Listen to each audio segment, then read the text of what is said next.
Hey everyone, this is Sarah. Before we get into the episode itself, I wanted to mention that AJFF is holding its next In Conversation webinar this week on the Netflix original miniseries Unorthodox. You'll get to hear from guest talent behind the show and submit questions live. So when you're done listening to this, please do binge that and then check out ajff.org for more details, including how to register. We hope to see you there.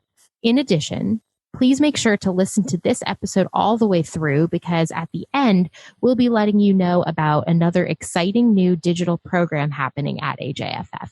With that, thank you and enjoy.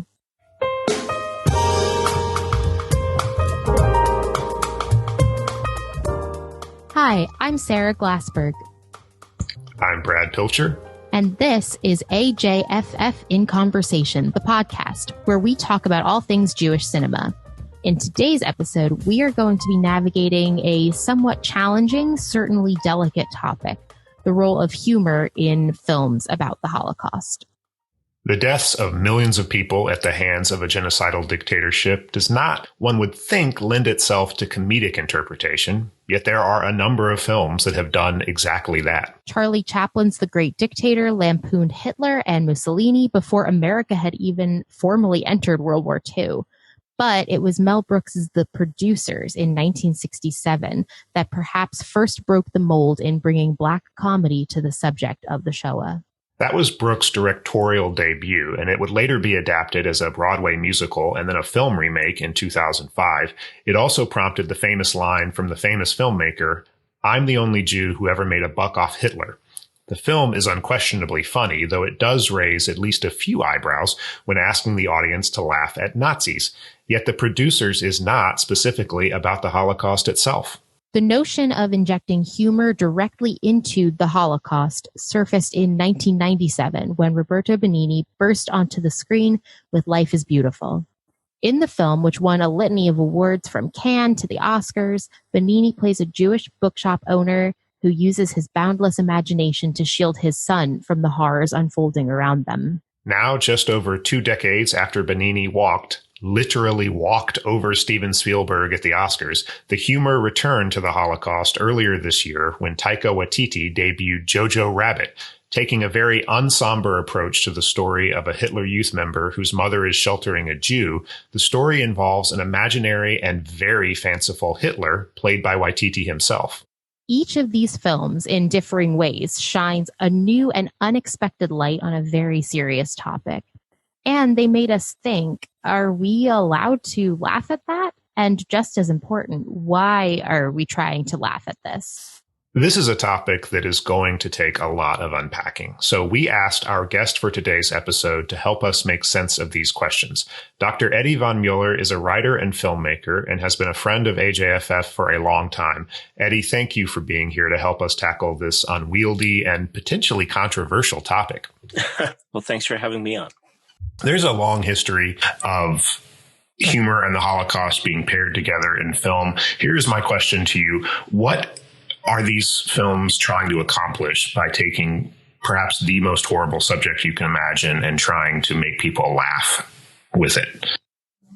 It's a great question, and it's a vexing question because you would think that when we approach something so traumatic and so vastly tragic, our impulse would not just be not to laugh, but our impulse would also to not watch, right? Why would we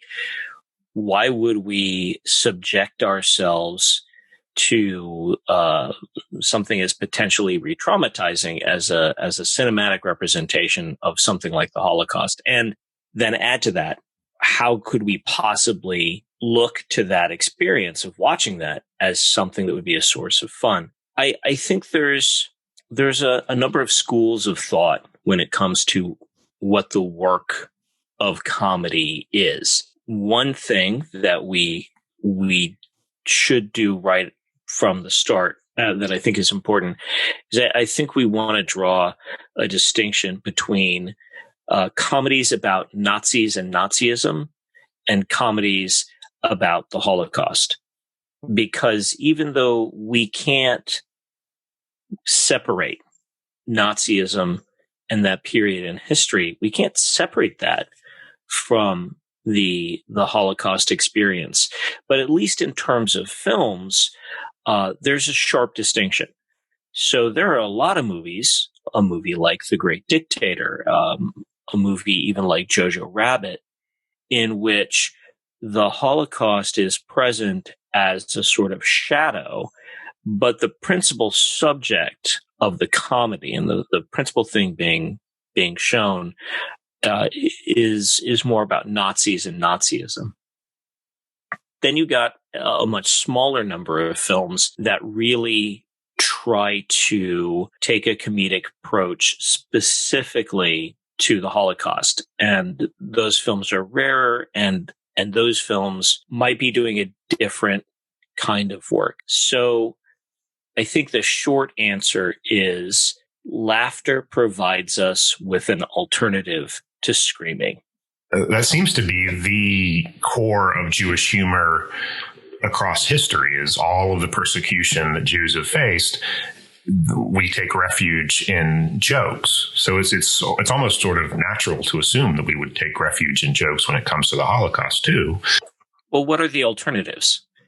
When you look at the Jewish experience, when you look at the African American experience, there are a lot of parallels here historically in the United States and in terms of comedy as a mode of performance.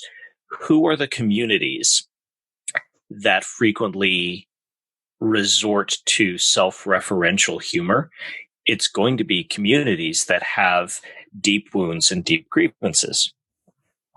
There is a resistance in being funny. As any kid who turned class clown in the face of bullying will tell you, there is a way in which we fight back with funny. And sometimes what we're fighting back against isn't something we're directly experiencing ourselves, but rather the accumulated historical and cultural traumas that have maybe been heaped on us over centuries or even millennia. Well, something else that I'm thinking about is we had a film show at AJFF some years ago called The Last Laugh, which really asks these questions. Who, is allowed to make light or make at least humor out of situations like this? Other examples in that film are, 9/11, the AIDS crisis, and, in turn, who is allowed to laugh at those. And so something I think is really interesting in that documentary is the idea that laughter and humor and comedy can be so cathartic. I mean, not just for someone who maybe was a survivor and used humor to cope with the traumatic experiences that they actually lived through, but us as viewers today watching films that use comedy as a tool. It's a certain way of communicating the horrors, but in a way that maybe allows us to have some form of release or find some kind of hope in it. Well, I think that's right. And I'm glad you raised another facet of that, because it's not just that we have a sense of release. It's also a sense of ownership and control. There are certain kinds of jokes that have become proprietary. There are certain kind of jokes that only certain people are allowed to make, because if they were made by anyone else, they would be either incredibly offensive or potentially just, it would be tone deaf or irrelevant. And if you think about, and this is kind of a reductionist way to think about it, but if you think about the Holocaust as something that was done to a community of people by others, the idea that subject now belongs to the people or the descendants of the people or the co-religionists of the people to whom it was done, right? It's a way of appropriating and seizing control of that discourse, so that And we can think of lots of examples of this. You could think about this in terms of disability. You could think about this in terms of race, in terms of religion. A blind guy can make jokes about being blind that a sighted person is not allowed to make. And in a sense, that means the conversation around blindness, or part of the conversation around blindness, now belongs to that person. And they have taken it back from the sighted community. And that can be empowering as well as funny. I've always sort of wondered why people react so poorly to depictions of the Holocaust that are funny, or depictions of the Holocaust that are fictionalizing aspects of the true story. And that, to me, is, in your answer, Eddie, there are two facets of that, which I think are so important. One is the sense that this is ours and you can't do these terrible things to us and then turn around and make jokes about it. It's not yours to joke about. But most of the humorous depictions of the Holocaust have come from Jewish voices, and that reasoning doesn't hold true in those cases. When Mel Brooks does The Producers, Mel Brooks is Jewish, and it's, in that sense, it's part of his heritage to be able to talk about and make jokes about. But there's this other facet of when you make jokes about something, that you trivialize it and that you make it somehow less serious, and that you make people take it less seriously as a result. And with the Holocaust, there's this, maxim to never forget, to never let the memory go. And when people, I think, react poorly to humor around the Holocaust, I think that's probably the most important facet of why they're reacting so poorly. It's because they're worried that we're going to forget the Holocaust. If we don't forget it, we'll forget just how terrible it was. We'll make it something that was kind of funny, and therefore we'll lose the moral lessons of the Holocaust. Well, that is one of the core problems of comedy, right? Is that when you're watching a juggler juggling chainsaws, they always say, don't try this at home.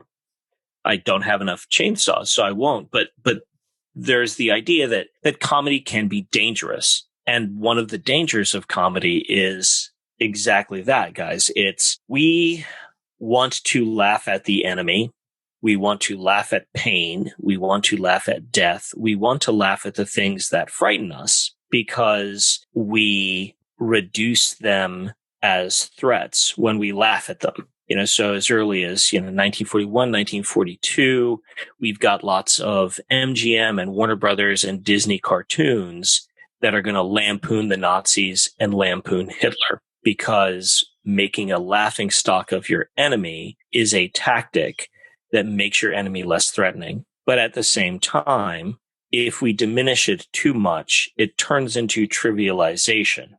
And we think anyway, that we might diminish as well our awareness of that as a threat.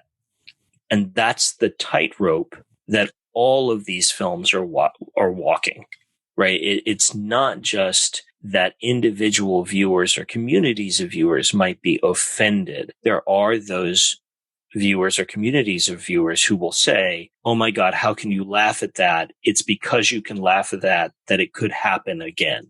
So that's the potential risk that I think lies within all of these films, or at least the perceived risk that potentially lies within all of these films. I never really thought about the sort of satirical portrayals of Hitler specifically as kind of falling into that problematic kind of situation that you're describing. I mean, I'm thinking about Taika Waititi's portrayal in particular of Adolf Hitler, but as this kind of child's imaginary friend version, and how we're meant to laugh at him and think that this version of Adolf Hitler is really silly and kind of a buffoon. And I don't know, I think even just in The Producers too, obviously the play within the movie, the person they pick to play Hitler is so ridiculous and over the top in his performance. And I always looked at these films as, this type of comedy is okay if we're being asked to laugh at the victimizer and not the victims. I think for me, that's always where the line is. But at the same time, I now could see some of these portrayals, particularly of this horrible, monster of history who committed so many atrocities. Does that undermine what we're meant to remember this person as? Does it, in being asked to laugh at him and take the power away from him, is that also having perhaps a negative consequence as well? That's where I think there's a spectrum here, of a chronology of these films, because there's certainly different types. The Great Dictator falls very squarely into that camp of, it was during the war, it was right before we entered the war, it was lampooning Hitler, it was lampooning Mussolini, it was lampooning the enemy at a moment when they very much were still the enemy.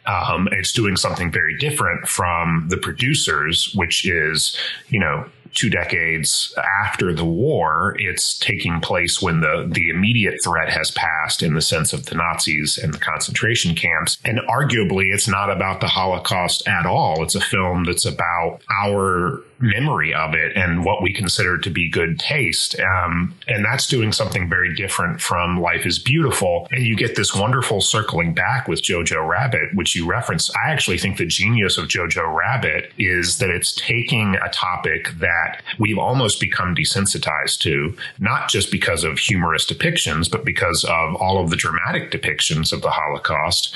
We've sort of become inured to the horrors of it. And the Holocaust writ large, not just the concentration camps, but the fear of Jews living in attics, the fear of people who were helping Jews live in attics. The film could easily have been a farce. It was certainly marketed as a farce. I think going into that film, you could be forgiven for just expecting a bunch of jokes and a bunch of kind of absurdity. But Jojo Rabbit actually takes that absurdity and flips it on its head and uses the absurdity as sort of a framing device that creates a contrast and resensitizes us to the horror. I think when you see the fear that's in the eyes of Scarlett Johansson's character, or you see the kind of little acts of rebellion near the end of the film from Sam Rockwell's character, what you're seeing is the real horror, the real seriousness of the Holocaust. And it's actually reinforced for me. My emotional reaction and response was so much stronger. So for me, it was interesting because I think we talk about humor as something that desensitizes you, that trivializes, and it certainly can be that. And there are examples where it has been that, but it's not necessarily just that. And Jojo Rabbit is a great example of a film that uses humor to make the horrors worse. My reaction to that particular film, which I think Taika Waititi is an incredibly talented director, and I think he's made a lot of really interesting choices, and I think he makes really interesting choices in that film. My response to that film is a little bit complicated by my approach to cinema, which is that of a historian, and thinking about it as part of, as you say, a spectrum or a trajectory within cinema. A film that is set in the past is always made in the present, and it's always talking to its own moment. So Jojo Rabbit is a film of 2019 in the same way The Producers is a film of 1967. So these are films that reflect the sensibilities and concerns and market conditions of their moment. And what I find really fascinating when we look at these films is to ask the question of why this film right now? Why in this particular moment does it make sense for a director like Taika Waititi to make a film like Jojo Rabbit? And how does it come about that this film has such financial and critical success in 2019, while other films, like a film like Jerry Lewis's The Day the Clown Cried, the unfinished Holocaust comedy that comedian attempted to make in the early 1970s, that film is untouchably toxic and anathema. Like what makes it the right moment for an art house comedy about a little boy whose imaginary friend is Hitler, what's happened to our historical memory and to our consciousness? And I think one of the issues is that enough time has now passed and enough films have been made that to a certain extent, the Holocaust is a genre. There are that you see it at the AJFF, right? You'll have here's a film about the Holocaust. And at this point, because of the passage of time for lots and lots of people, when the issue of the Holocaust is raised, it may not be that they have a survivor in their immediate family. It may not be that they have close lived historical connections to that, but certainly they have cinematic connections to that. So whereas I think a film like The Great Dictator is Charlie Chaplin speaking in the present tense about a public figure and a political leader who, Sarah, as you say, is at that moment alive and visible in theaters, in newsreels, in Triumph of the Will, which played in commercial theaters in the 1930s. Charlie Chaplin is talking about a historical person almost in the present tense. Taika Waititi is performing a Hitler that's based on other performances of Hitler, mostly in movies. It's cinematically referential more than it's historically referential. And I think that makes a big difference, because I think for millions of the viewers who have seen a film like Jojo Rabbit, their frame of reference for thinking about all these things, for thinking about Nazism, for thinking about the Second World War, for thinking about Germany, for thinking about Hitler, their frame of reference is now a frame of reference that was established by media representations, mostly by commercial cinema and television documentaries. And I think that changes how we represent them, but also how we react to them. What kinds of things we find funny, those things will change over time. Not all the jokes in The Producers land as squarely as they land today as they did in 1967. Well, there's a great line in The Last Laugh from Harry Shearer, who is in addition to being a phenomenal comic voice all on his own, is also one of the few people on Earth who ever actually saw a cut of The Day the Clown Cried. So he has, this great well of knowledge. But, he was talking about The Producers, and he basically said, look, The Producers, when it was released, was edgy. It was only a couple of decades out. It was...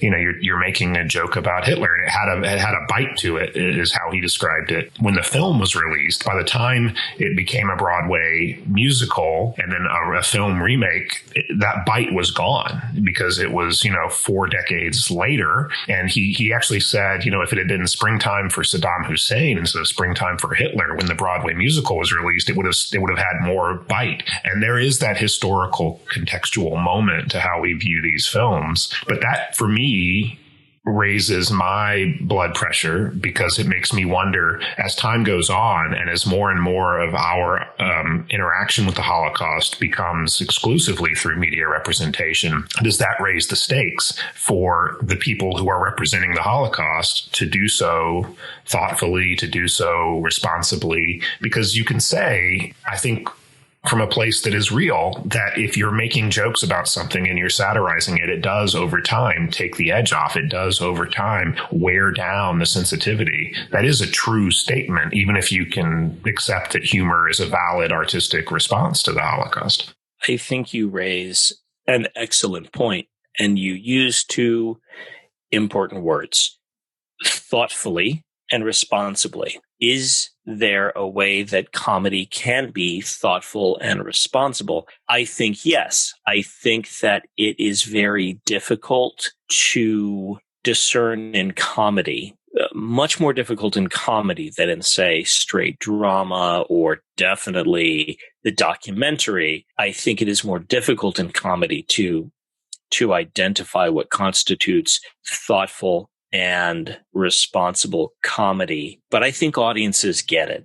It's kind of like the famous statement about obscenity made by a Supreme Court justice years ago, right? You can't define obscenity, but you know it when you see it. Well, that's like comedy. You can't always define what constitutes crossing the line or what constitutes bad taste, but generally we know it when we see it. That makes it, I think, a moving target for filmmakers how to approach these subjects. And I think the laughing at versus laughing with distinction is a very valid one. I also think that there is comedy that numbs pain, and then there's comedy that moves it. It doesn't take the edge away. It just changes how that edge slices us. And that I think is the work of satire. And I would say that when The Producers came out in 1967, it was definitely satire. And part of what it was satirizing was the culture of forgetting. We're 20 years or so out from the war. Most of the people in the entertainment industry, most of the people in the audience have a direct lived historical connection to this unspeakably traumatic experience, not just the experience of the Holocaust, though that's unspeakably traumatic enough, but the entire wartime experience. And by the 1960s, there is worldwide an obsession with getting over it and getting on with business. And so part of what's being satirized in The Producers is precisely how, among other things, the entertainment industry becomes part of this mechanism for turning historical trauma into popular entertainment and helping us all get over it and get on with business. That element, right, in the same way you could see in 1964, you've got Dr. Strangelove, right, where you've got this Nazi scientist played by Peter Sellers, who's worked his way into the center of the sort of national security state establishment. And that is lampooning another thing in the 1960s, another part of that culture of transforming the war experience. In this case, saying, these guys were Nazis, but they made some good machines, and we've got all these people, and they're in our missile program now, and they were in the V-2 rocket program. So in the 1960s, those films are engaging with a very sharp-edged kind of humor, a kind of surgical kind of humor to make us say, ouch, right, somebody really would try to turn it into an extravaganza, wouldn't they? But what was satire in 1967, by the time you get to the remake in 2005 and the Broadway show in the 1990s, it's not satire anymore. It has become a different kind of humor. These movies are alive because they continue to circulate, even though the filmmakers may be all dead and the historical context of the film may have been completely erased. The film keeps happening to each new generation of viewers, but it happens in a different way. So when we watch The Great Dictator today, we primarily watch it as a Chaplin film rather than a satire on fascism, even though it's a Chaplin film that is a satire on fascism. So these films first are going to continue to be made, but all the films that have been made are going to continue to operate, and their meanings are going to change over time. The question is, are they going to change in ways that make it easier or harder for us to take a nuanced and informed approach to the historical events that are represented in them? I, for one, am really interested if we can take a moment to kind of unpack further this relationship between time and style of humor, intended response versus actual response from audiences as the generations go on. I'm thinking about the extent to which films like Jojo Rabbit, or even a German film that I personally love, it's kind of along these same lines as what we're talking about regarding satire, a 2015 film called Look Who's Back, which is a satire where you're aware of it. So anyone who hasn't seen it and wants to check it out, I believe it's still on Netflix. It's fascinating. It's about Adolf Hitler through some supernatural means, returns to Germany in 2014. The film is from 2015, and parts of the film are shot quote unquote Borat style, where he's actually interacting with real modern day Germans, and then the rest of the film is scripted. And when it comes to that film, which is more of a direct satire, when it comes to Jojo Rabbit, I wonder if it's sort of a tricky balance almost between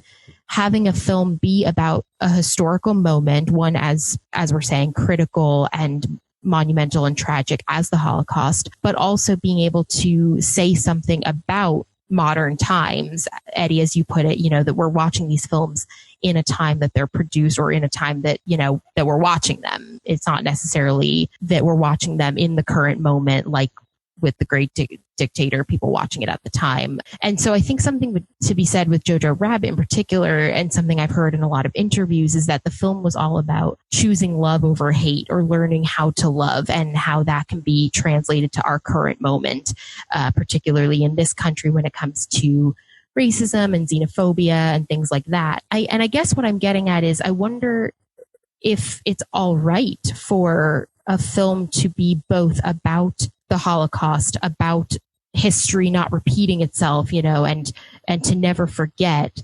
But at the same time, it is a media representation, and we might load that media representation with other symbols and other messages that are more, perhaps even more relevant to things that are going on currently. I mean, I know with Look Who's Back, it's so much about how easy it would be for a country like Germany to fall under the spell of someone like Hitler again, and how dangerous and slippery a slope that could be. So I just wonder if either of you have thoughts on that. Sorry, I'm taking a moment because I want to express something that may initially sound glib. I know this is about comedy, but I don't mean this to sound flippant in any way. I think that any attempt to contain inside the 2 hours of a film, the half hour of a sitcom, to contain within any screen, the idea of containing something like the Holocaust, taking something that vast and horrific and squeezing it into a box that size, is laughable on its face. It's impossible. Holocaust films aren't about the Holocaust. They're never about the Holocaust. They can't be about the Holocaust. They can be set during the Holocaust. They can depict events based on events. Brad, you mentioned the issue of these films, they deviate from historical accuracy. Well, of course they deviate from historical accuracy.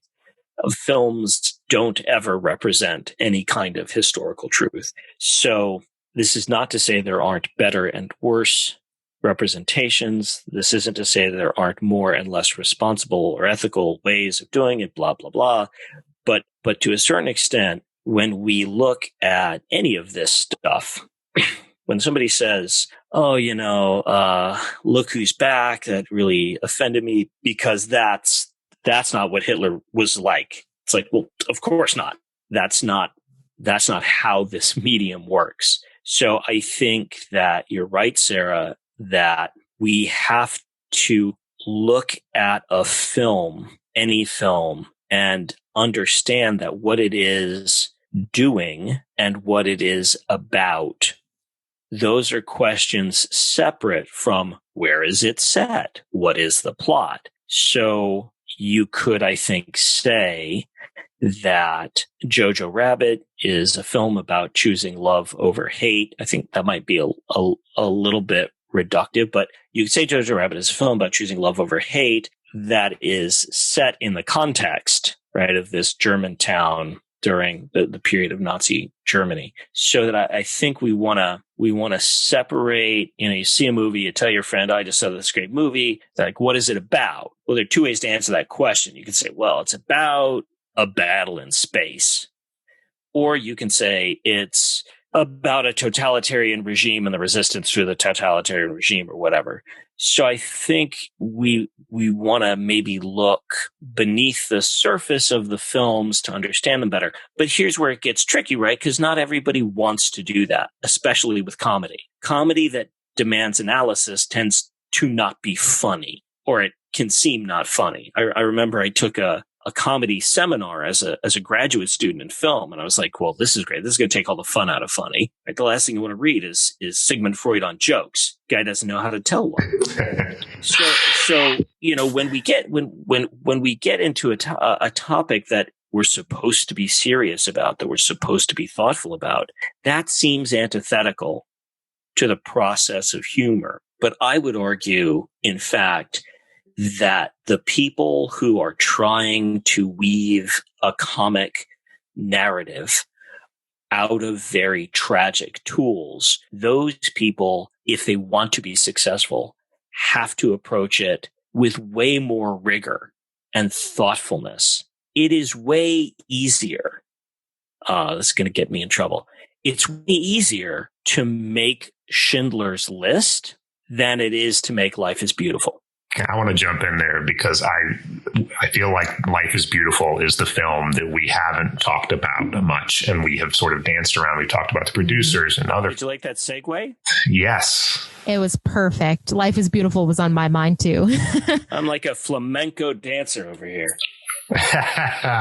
But seriously, Life is Beautiful is the one that stays. It sticks out like a sore thumb amongst all these other films to me, because it is arguably the film that is about the Holocaust in a very sort of front and center way, in a way that the other films are not. When you talk about the producers, it's not set during it's set decades after. It's talking about the memory of the Holocaust. It's talking about the depiction. When you talk about Jojo Rabbit, it's set during the Holocaust, but it's not. Aside from a Jewish character, it's primarily about the people living in Germany and the ways in which they lived under Nazi dictatorship and the fear. It's not about the concentration camps. And it's not, frankly, to me, even funny. It's more absurd. But Life is Beautiful did something that Jerry Lewis was trying to do with The Day the Clown Cried. And it not only came out, was successful, was not toxic. It won awards, and we got to see Roberto Benigni, who is not Jewish, walking over Steven Spielberg at the Oscars. Like, what, why, how does it work? And it's because, okay, well, there's a lot to unpack there. And one can be very cynical, and one is, this one being me one. I would suggest that part of the secret of Jojo Rabbit's success is the principal victims in the film aren't actually Jews, but rather the Germans. Jojo Rabbit is a film that's about the horrible experience of the Germans living during the time of Nazi dominion. The people who are physically victimized, the people whose lives are made difficult. Yeah, we got the girl living in the attic. She comes out okay. It displaces all of that because that's too much. That's too heartbreaking. That's some Diary of Anne Frank stuff. We're going to put it literally to the sidelines of the film. And we're going to focus on, and this is, by the way, not a slam on the film. I think this was a very smart choice. I think filmmakers who are going to be especially commercially successful have to be able to read the room pretty well. They have to be able to gauge how far they can push their audience and how far they can how far they can push the banks that are going to be financing the films. So what Life is Beautiful does, and does exquisitely well, is this kind of tightrope walk across a minefield of representational and historical traps that other films have fallen into. I think the fact that Benigni isn't Jewish, the fact that the situation and the dynamics presented in that film were both narrower and broader than in a film like, say, Schindler's List, which was a film that focused very much on Jewish victims of the Holocaust, right? Part of the success of Life is Beautiful, if you ask an audience to share your pain and then suggest that that pain is yours exclusively, if you suggest to the audience, if you appeal to the audience for the audience's empathy and then tell the audience, but you can't understand, you get into a dilemma. And this does happen with some films, films that treat historically, politically, ideologically sensitive subjects. You could say, look at a film like Selma that Ava DuVernay made a couple years ago, and you can look at the way in which Selma as a film invites and permits the identification of audience members who are not African American, who don't share that cultural frame of reference, right?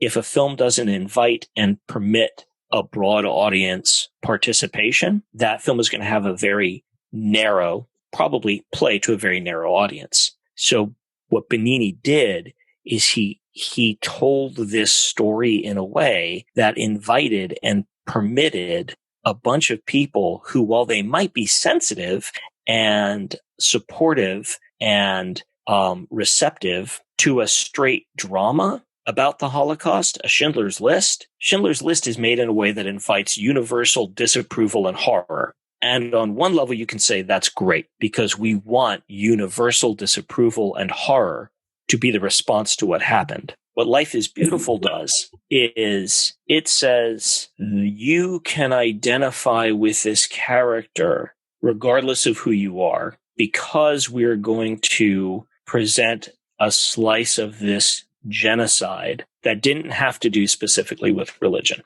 There's a certain discomfort. I taught at various universities for a lot of years, and I liked to bring up issues of power and privilege and race and class and all of this stuff. And so I would, for example, show a cartoon, like a great Bugs Bunny cartoon. Bugs Bunny nips the nips. That does exactly what we're talking about. In the historical context, 1943, it's trying to make the Japanese enemy look ridiculous, make us feel better, and it's shockingly racist. It's horrible. And you show this to an audience today, and no one knows how to react to it, because if I happen to be Asian and I'm laughing, am I laughing at myself? If I'm not Asian and I laugh at this joke, am I laughing at Asian people or Asianness? If I present, setting aside for a moment the segment of the audience that may have a religious, cultural, or historical connection to the Holocaust, if I show a Holocaust film to a broad general audience and I ask for a laugh from them, am I allowed to ask for that? Is the audience allowed to laugh? I think we've all had the experience, either in a conversation or at a party or at a film, where somebody's telling a story and we have that moment where it's like, wait, can I laugh at this? Am I a jerk if I laugh? Do you guys know what I'm talking about? That kind of uncomfortable response space?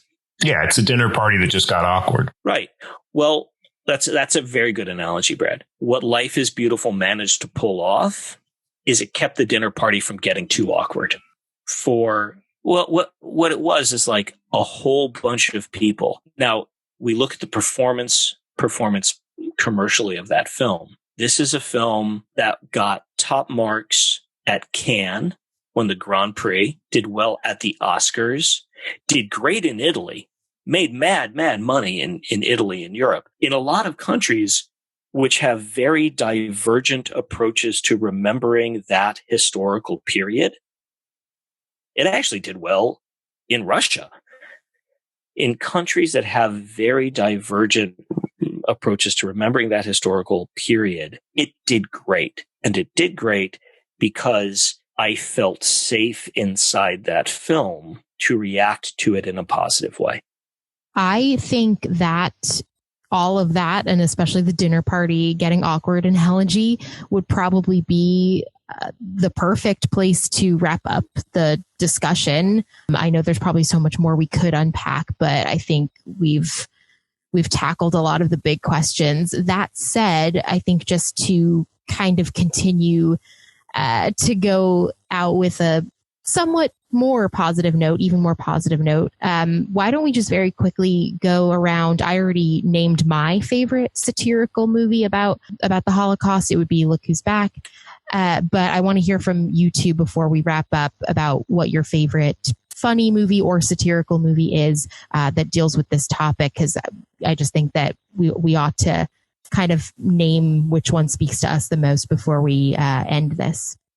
For me, it's Jojo Rabbit by a country mile. To me, that film is not funny. It's clearly marketed as funny. It's clearly got jokes, but the jokes to me aren't that funny. I mean, they're lampooning Nazis. They're doing all the things that traditionally, when you go to this place, you want to do those things because those are the safe things. Making fun of Nazis is safe. And it does those things. And yeah, there's some laughs to be had, some gags, but it's not fundamentally a funny film to me. It's a deeply sad film. But what it's doing with the absurdity is it's creating this very stark contrast. And as I said earlier, that to me it's almost re-energizing, because I have watched so many Holocaust movies. And at this point, I feel like I've seen all of it. And I feel like I felt all of it. But this film made me feel sad again about a topic that we should feel sad about. It made me feel angry again about a topic we should feel angry about. And it punched me in the gut at certain moments. I don't want to spoil.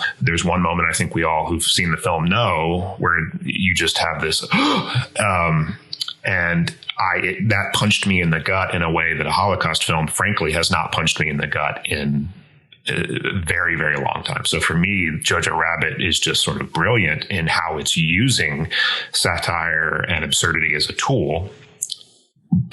I love that film. I have to say I don't have a favorite Holocaust comedy. Even Life is Beautiful, I think is a film that for me I have very mixed emotions. I understand and think a lot about this kind of humor, but it's an arena in film that's difficult for me. I do have some favorite comedies about fascism and about the kinds of ideologies that lead to genocides. I think The Producers is an incredibly good film. And I think it's a really smart satire on how we seem to keep winding up in worlds that fascism can thrive in, and how slippery our own historical memory can be. I think it's a very smart and a very contemporary film. I also would have to shout out another film that's actually not about Nazism, but about Stalinism. The Death of Stalin is an incredibly successful comedy that has looming behind it the murder of millions and millions of people. And it's that vast shadow hangs too behind Jojo Rabbit. And I think that these films that remind us of the lurking horror without having to show much of it can be a very effective tool to keep fresh in our minds some of the things that, frankly, we need to be vigilant for. Eddy, thank you for that recommendation and for that closer. But thank you for being here. Your knowledge and insight has just helped shape this conversation in a way, and it's made me think in new ways. I don't think we could have tackled a topic like this without someone like you in the room. Thank you for joining us. It was delightful. Thanks for having me. The Holocaust and movies about the Holocaust will continue to make us think, cry, and maybe, sometimes, possibly even laugh. This has certainly been a fascinating conversation, which will keep me thinking until we return in a couple of weeks. Absolutely. I think listeners will have a lot to continue to meditate on when it comes to this topic, at least until we return for our next episode, if not longer. But if you are looking for other ways to remain actively engaged in what AJFF is doing, we would be remiss if we did our typical send-off without reminding everyone that you can visit ajff.org to find out more information about our upcoming webinar, as well as an interactive film contest called AJFF Playback that everyone should definitely check out and participate in. Yes, that program in particular is very cool. We are streaming films directly on our site and invite you, our loyal audience, to watch them and then cast a vote for your favorite films. These are all films from the past 20 years of AJFF, and the contest is going to be like a March Madness style bracket. So you can watch, you can vote, and ultimately there will be a 2020 AJFF playback winner in the categories of short film, documentary feature, and narrative feature. As always, we look forward to having you all back in a couple of weeks with us, your hosts, Sarah Glassberg and Brad Pilcher. Also producing are Catherine Crosby and Chris Holland, who is also our technical director and editor. Thank you again to our special guest this week, Dr. Eddy Von Mueller. The music you have been humming to all show long is by the incomparable Joe Alderman. Please look him up wherever you get your music. You can always find more from us as well as show notes at ajff.org/inconversation. Our email address is inconversation@ajff.org. Drop us a line with a question and we might just answer you in a future episode. And don't forget to subscribe in your podcast app of choice or check out our YouTube channel for new episodes. Give us a rating, a review. Every little bit helps. And of course, please always tell your friends. Until next time, we'll see you later.